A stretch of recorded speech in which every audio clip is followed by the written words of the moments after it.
साधु बाबा की एक प्रेरणादायक कहानी इस प्रकार हो सकती है। एक बार एक गांव में एक साधु बाबा आए।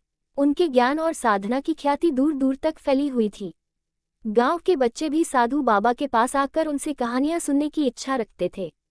एक दिन सभी बच्चे साधु बाबा के पास गए और उनसे कोई प्रेरणादायक कहानी सुनाने की विनती की। साधु बाबा ने मुस्कुराते हुए कहा, मैं तुम्हें एक कहानी सुनाऊंगा, लेकिन पहले एक सवाल पूछता हूँ। क्या तुम सब जानते हो कि सबसे मजबूत व्यक्ति कौन होता है? बच्चों ने सोचा और कई उत्तर दिए। किसी ने कहा, जो सबसे अधिक ताकतवर हो, तो किसी ने कहा, जो कभी हार न माने। पर बाबा ने कहा, नहीं, सबसे मजबूत वह होता है जो अपने मन को काबू में रख सके और मुश्किलों से न डरे। अब सुनो कहानी। साधु बाबा ने एक छोटे से बच्चे की कहानी सुनाई जिसका नाम मोहन था। मोहन गरीब परिवार से था, लेकिन उसकी इच्छा शक्ति बहुत मजबूत थी। एक दिन उसके गांव में एक बड़ा तूफान आया और सब लोग डरकर अपने अपने घरों में छिप गए। गांव के बड़े लोग भी चिंता में थे कि यह तूफान सब कुछ नष्ट कर देगा। लेकिन मोहन ने हार नहीं मानी।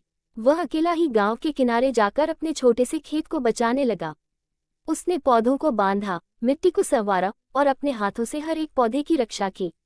जब तूफान गुजर गया, तब गांव वालों ने देखा कि जहां सबकी फसलें नष्ट हो गई थी, वहीं मोहन के खेत में पौधे सुरक्षित खड़े थे।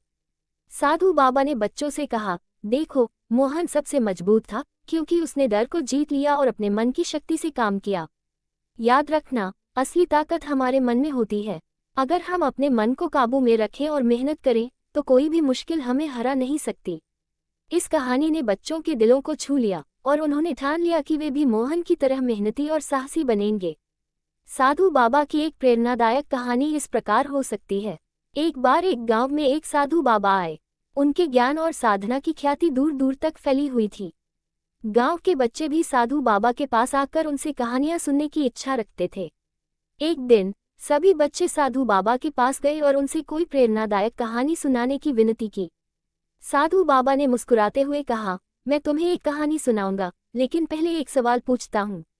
क्या तुम सब जानते हो कि सबसे मजबूत व्यक्ति कौन होता है? बच्चों ने सोचा और कई उत्तर दिए।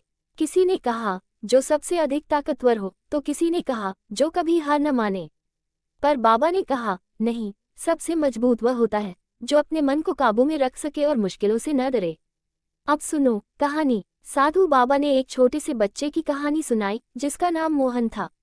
मोहन गरीब परिवार से था, लेकिन उसकी इच्छा शक्ति बहुत मजबूत थी। एक दिन उसके गांव में एक बड़ा तूफान आया और सब लोग डरकर अपने अपने घरों में छिप गए। गांव के बड़े लोग भी चिंता में थे कि यह तूफान सब कुछ नष्ट कर देगा। लेकिन मोहन ने हार नहीं मानी। वह अकेला ही गांव के किनारे जाकर अपने छोटे से खेत को बचाने लगा।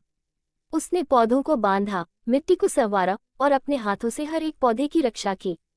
जब तूफान गुजर गया, तब गांव वालों ने देखा कि जहां सबकी फसलें नष्ट हो गई थी, वहीं मोहन के खेत में पौधे सुरक्षित खड़े थे। साधु बाबा ने बच्चों से कहा, देखो,